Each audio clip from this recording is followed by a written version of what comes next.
Brazil নরওয়ের সাথে কখনো কোনো ম্যাচ জিততে পারে নাই, এটা পুরনো খবর। কিন্তু নতুন খবর হচ্ছে ব্রাজিলের ইনজুরি সমস্যা এতটাই প্রকট এবং এতটাই দুর্দান্ত সমস্যায় পড়ে যাচ্ছে ব্রাজিল। এই ব্রাজিল ইনজুরি নিয়ে নরওয়েকে মোকাবেলা করবে, সেটা কতটা টাফ হবে, কিভাবে আঞ্চলিক মাস্টার প্ল্যান সাজাবেন, কিভাবে ব্রাজিল ঘুরে দাঁড়াবে এই ম্যাচে, কারণ ইনজুরি সমস্যাটা তাদেরকে ভোগাচ্ছে। সব কিছু নিয়ে আলাপ করব। তার আগে আপনাদেরকে বলে দিতে চাই, আমার দল বাদ পড়ে গেছে বলে এটা ভাবা দরকার নেই, এই চ্যানেলে আর কোনো ভিডিও হবে না। আমি 4 বছর আগে থেকেই ভিডিও বানাই, আমি সবাইকে নিয়ে ভিডিও বানাই, আমি নিরপেক্ষ থাকার চেষ্টা করি, আমি সবাইকে নিয়েই সঠিকটা বলার চেষ্টা করি। এতে কারো মন খারাপ হলে হতে পারে, কারো ভালো লাগলে ভালো লাগতে পারে, কিন্তু সত্যটা হচ্ছে আমি নিরপেক্ষ। জার্মান ফ্যানরা কখনো পক্ষপাতিত্ব করে না। ব্রাজিল, আর্জেন্টিনা, ফ্রান্স, পর্তুগাল সবাই আমাদের কাছে সমান। যা পকর বাদ দিয়ে মেন আলোচনায় আসি। ইনজুরির সমস্যাটা কোথায় কোথায় আছে আমি আপনাদেরকে একটু বলে দিই। সেটা হচ্ছে যে রাফিনা ইনজুরিতে পড়ে গেছেন, সে খেলতে পারবেন না। পাকুয়েটা যে ইনজুরিতে পড়ছেন, অন্তত এই ম্যাচ খেলতে পারবেন না। নেইমার যে ইনজুরি থেকে সেরে আসছেন বা উঠছেন, তাতে নেইমারকে 90 মিনিট খেলানোর মতন এখনো সেই সুযোগ নাই। দ্যাটস মিন মিডফিল্ডে আপনার একটা চরম সমস্যা তৈরি হয়ে গেল। এর উপর আবার মরার উপর খাড়ার ঘা হয়ে গেছে কি, কাসিমিরোর একটা হলুদ কার্ড হয়ে গেছে। যদি এই ম্যাচে এবার হলুদ কার্ড দেখে, ভাগ্যক্রমে যদি তারা কোয়ার্টার ফাইনালে যায়, সেখানে কাসিমিরো বাদ পড়ে যাচ্ছে। এই যখন অবস্থা থাকে, তাহলে কার্লো আনচেলত্তি কি করবেন? কার্লো আনচেলত্তির হাতে কি কি অপশন আছে? দেখেন, কার্লো আনচেলত্তির মিডফিল্ডে দুইটা অপশন আছে, এটা হচ্ছে সান্তোস আর এটা হচ্ছে ফাবিনো। এই দুইজন হচ্ছে মিডফিল্ডের অপশন। তাছাড়া আর কোনো মিডফিল্ড অপশন কার্লো আনচেলত্তির হাতে নাই। এখন ওই যে একটা কথা আমি সবসময় বলে আসতেছি, কার্লো আনচেলত্তি যদি বিশ্বকাপ জিততে চায়, তাহলে ব্রাজিল বিশ্বকাপ জিততে পারে। এখন কার্লো আনচেলত্তির মাথায় কি প্ল্যান আছে, কি প্ল্যান সে করছে? রিয়াল মাদ্রিদে এরকম বহুত প্ল্যান করতে দেখছি, ইউসিএল এ মানে জবরদস্ত কিছু প্ল্যান দিয়ে ম্যাচ ঘুরে দিতে দেখছি। সেরকম কিছু একটা হয়তো ভাবতেছেন আপনারা, আমিও তাই ভাবতেছি। কিন্তু ফ্যাক্টগুলো আলোচনা করি। দেখেন, ডিফেন্স লাইনে আমি বলবো কোনো সমস্যা দেখতেছি না। দানিলোর একটা হলুদ কার্ড খাওয়া হয়ে গেছে। দানিলো, মার্কুইনোস, ম্যাগালেস এবং হচ্ছে আপনার আরেকজন কি ডগলাস সান্তোস, এই চারজনের পারফরমেন্স যদি আমি বলি, আমি মনে করি তারা তাদের জীবনের সবচেয়ে পিক টাইম আছে এই মুহূর্তে। বিশেষ করে লাস্ট ম্যাচে তারা দুর্দান্ত পিকে ছিল। ইভেন মাগালেস তো অ্যাসিস্টই করে বসছে। কিন্তু মার্কুইনোস নেতৃত্ব গুণ ভালো, সব জায়গায় সে ভালো ডিফেন্ডিং সেট আপটা দিচ্ছে। কিন্তু মিডে এসে আপনার কাসিমিরো একটা হলুদ কার্ড খাওয়া আছে এবং তার সাথে ব্রুনো গিমারেস থাকতেছে। কিন্তু আরেকজন মিড আপনাকে তো দরকার। 4-3-3-তে যদি আপনি যান, তাহলে আপনাকে আর একটা মিড দরকার হবে। এখন কার্লো যদি এটা চিন্তা করতে পারেন যে না, আমি 4-2-3-1 এই ফরমেশনে খেলাবো, আমি দুইজন মিড দিয়ে খেলাবো, পারেন তিনি খেলাতে। কিন্তু দলটা তো নরওয়ে ভাই, নরওয়ে যখন দল হবে তখন মিডে তো আপনাকে দখল নিতে হবে। মিডে দুইজন দিয়ে আপনি দখল নিতে পারবেন? সেই ইয়েটা আছে?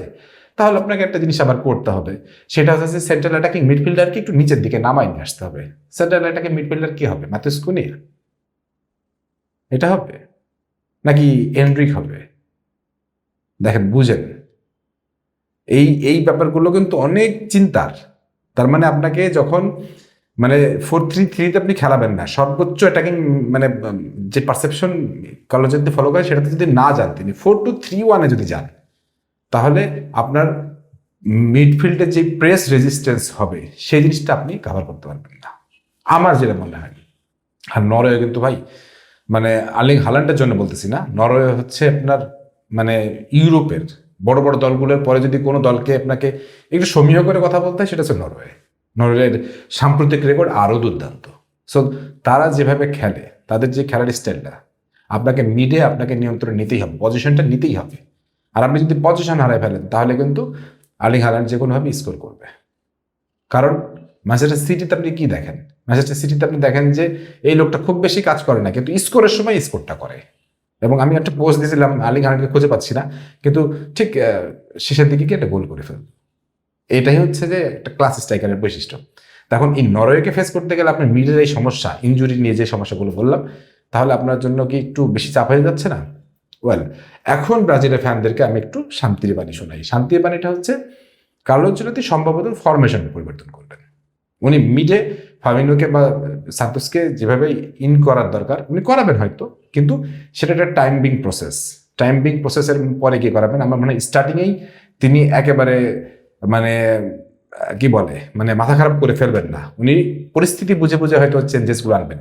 কিন্তু এখানে সবচেয়ে বড় যে জিনিসটা হচ্ছে সেটা হচ্ছে আমার কাছে মনে হয় পরিস্থিতি সাপেক্ষে হয়তো তিনি নেইমারকে দিয়ে স্টার্ট করাতে পারেন। ওই যে বললাম 4-2-3-1, ওখানে একজনকে সিএএম কে একজন নিচে নামায় খেলাতে যদি পারানো যায়, সেক্ষেত্রে নেইমারকে একটু একটু নিচের দিকে নামায় খেলানো হবে। তো এই জায়গাটায় গিয়ে যেটা হবে, কার্লো আনচেলত্তি নেইমারকে পুরোটা খেলাতে পারবেন কিনা, পুরোটা 90 মিনিট খেলার মতো নেইমার ফিট না, আর ফিট থাকলেও নেইমার 90 মিনিট সার্ভিস দিতে পারবেন না, মানে ওই ক্লাস সার্ভিসটা দিতে পারবেন না। তাকে সর্বোচ্চ আমার মনে হয় ফার্স্ট হাফ বা সেকেন্ড হাফ, কিন্তু রেজাল্ট আপনার কি দরকার ফার্স্ট হাফে নাকি সেকেন্ড হাফে, এটা ঠিক ডিসাইড করবেন কার্লো আনচেলত্তি। যেমন জাপানের সাথে ম্যাচে উনি ডিসাইড করছেন যে আমি রেজাল্ট আনবো সেকেন্ড হাফে, তিনি সেকেন্ড হাফে খেলাইছেন। এখন যদি উনি মনে করেন যে ফার্স্ট হাফটা আমি কোনোভাবে আমি এই ফরমেশন দিয়ে দলটাকে মানে ইয়ে করে রাখবো, মানে প্যাক আপ করে রাখবো, তারপর সেকেন্ড হাফে নেইমারকে দিয়ে এবং টোটাল সেট আপটা চেঞ্জ করে আমি রেজাল্ট বের করে নিয়ে আসবো, পসিবল। কার্লো আনচেলত্তি কোচ তো রে ভাই, আমি বারবার বলতেছি কার্লো আনচেলত্তি যে দলের কোচ সেই দলকে হারানো যায় না, সে দলকে হারানো যায় না। কার্লো আনচেলত্তিকে এই দলকে হারাইতে গেলে এখন আপনাকে লাগবে ফ্রান্সের মতো দলকে লাগবে, আর্জেন্টিনার মতো দলকে লাগবে, ইংল্যান্ডের মতো দলকে লাগবে, তাদের মতন দলকে লাগবে, তাদের মতো দুর্দান্ত কোচকে লাগবে, তাহলে আপনি কার্লো আনচেলত্তিকে বিট করার ট্রাই করতে পারেন। তাও হারাবেন কিনা সন্দেহ আছে। আমি আমার চ্যানেলের শুরুর দিক থেকে বলে আসতেছিলাম জার্মানি এবং ব্রাজিল দুজনেই এবার ভালো খেলবে। জার্মানি দুর্ভাগ্যক্রমে হোক আর যে কারণে হোক বাদ পড়ে গেল, আমরা সেটা নিয়ে ব্যথিত। কিন্তু ব্রাজিল এখন পর্যন্ত যেরকম করতেছে, ডে বাই ডে যেভাবে প্রোগ্রেস করতেছে, তাতে আমি তো অন্তত সেমিফাইনালে ব্রাজিলকে দেখতে পাচ্ছি, আমি দেখতে পাচ্ছি। এখন আপনি বলবেন কিভাবে দেখতে পাচ্ছেন, সে ব্যাখ্যা আরেকদিন দিব, কিন্তু আমি দেখতে পাচ্ছি। আর কার্লো আনচেলত্তি থাকলে আমার অ্যাটলিস্ট মনে হয় যে ব্রাজিলের টেনশন কমে যাবে, কারণ কার্লো আনচেলত্তি জানেন যে তার মানে কোন টাইমটায় কি করতে হবে। আর ওই যে ব্রাজিল ফেডারেশন থেকে একটা পোস্ট দিছিল, কার্লো আনচেলত্তি সম্ভবত এই সময় ড্রেসিং রুমে একটা সিগারেট ধরাইছেন। ডন তো আর এমনি হয় না ভাই, মাথা অন্য অন্য জিনিস। Pep Guardiola, Carlo Ancelotti, Jurgen Klopp, তারপরে ওদিকে ইংল্যান্ডের থমাস টুখেল, এদের মাথা হচ্ছে অন্য। ইংল্যান্ড এখন পর্যন্ত তাদের প্রাইম বা পিকে আসতে পারতেছে না, কিন্তু এদের মাথা অন্য। এরা একটা দলকে জিরো থেকে হিরো বানায় ম্যাচ বের করে নিয়ে আসতে পারে। ফর্চুনেটলি আমি একজনের নাম ভুলে গেছি, সেটা হচ্ছে হোসে মরিনো। সেজন্য বলতেছি কার্লো আনচেলত্তি যদি ব্রাজিলের কোচ, সো নরওয়েকে কিভাবে আটকাইতে হবে এটা উনি জানেন। আমরা যেটা আলাপ করলাম এটা হচ্ছে দর্শক পার্সপেক্টিভ, আমরা দর্শকরা যেভাবে ভাবতেছি।